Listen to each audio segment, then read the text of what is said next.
Saudara-saudari sekalian yang terkasih, selamat berjumpa lagi dalam Renungan Harian Provinsi MSC Indonesia.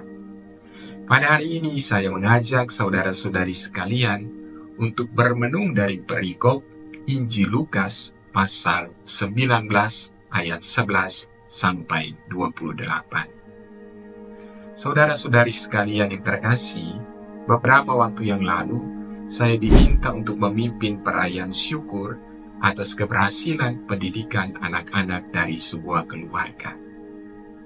Bacaan Injil pada hari ini justru mengingatkan saya pada peristiwa itu ketika keluarga merasa bahwa dalam situasi sulit kehidupan, Tuhan tetap memberikan berkat-Nya bagi keluarga lewat keberhasilan anak-anak. Padahal saudara-saudari sekalian yang terkasih, terkadang Tuhan ditempatkan dalam tanda petik pada pihak yang salah ketika kita menghadapi situasi-situasi sulit kehidupan.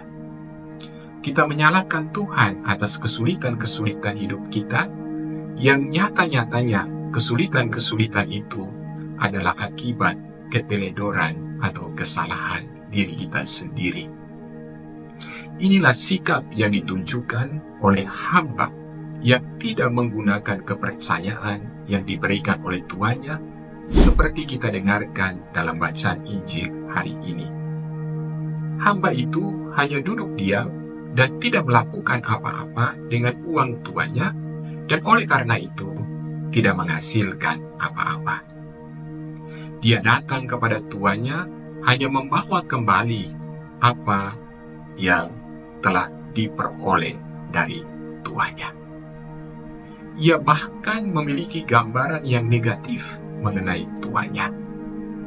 Dia menganggap tuannya sebagai orang yang kejam. Dia menilai tuannya sebagai perampok yang mengambil apa yang tidak pernah ditaruhnya dan menuai apa yang tidak pernah ditaburnya. Gambaran negatif akan tuannya inilah yang membuat hamba itu takut untuk menggunakan uang yang dipercayakan tuannya kepadanya. Akibatnya, hamba ini dinilai sebagai hamba yang jahat. Uang atau mina yang ada padanya kemudian diambil kembali dan si hamba itu dihukum mati. Saudara-saudari sekalian yang terkasih, kita seharusnya tidak bertindak atau bersikap seperti hamba yang jahat itu, tetapi sebaliknya seperti hamba-hamba yang berhasil menggandakan uang tuannya. Sang Tuan dalam bacaan Injil yang kita dengarkan tadi memuji hamba-hamba yang berhasil menggandakan uang dengan berkata, "Baik sekali perbuatanmu itu, hai hamba yang baik." Mereka pun dinilai sebagai orang yang setia dalam tugas. Engkau telah setia dalam perkara kecil.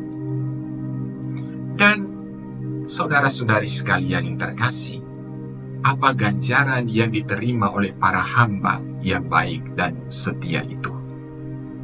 Dalam bacaan Injil yang kita dengarkan tadi, mereka mendapat upah yang jauh lebih besar dari nilai 10 mina atau 5 mina.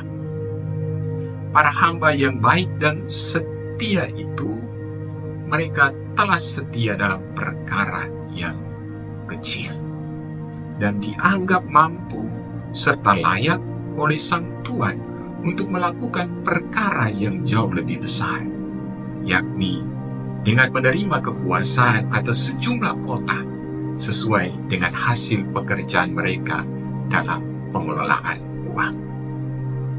Mereka tidak menerima upah dalam wujud uang, melainkan suatu tugas baru yang menuntut tanggung jawab yang jauh lebih besar. Saudara-saudari sekalian yang terkasih, talenta atau kemampuan yang kita peroleh entah banyak atau sedikit, entah itu besar atau kecil, semestinya dapat kita tumbuh kembangkan sehingga bisa berhasil berlipat ganda. Semoga kita pun digolongkan sebagai hamba yang baik, yang setia pada perkara-perkara kecil, sehingga kita pun diberi kepercayaan, diberi berkat yang jauh lebih besar lagi. Marilah kita senantiasa mohon kekuatan dari Tuhan, agar kita sanggup berjuang untuk menjadi hamba yang baik. Tuhan memberkati kita. Amin.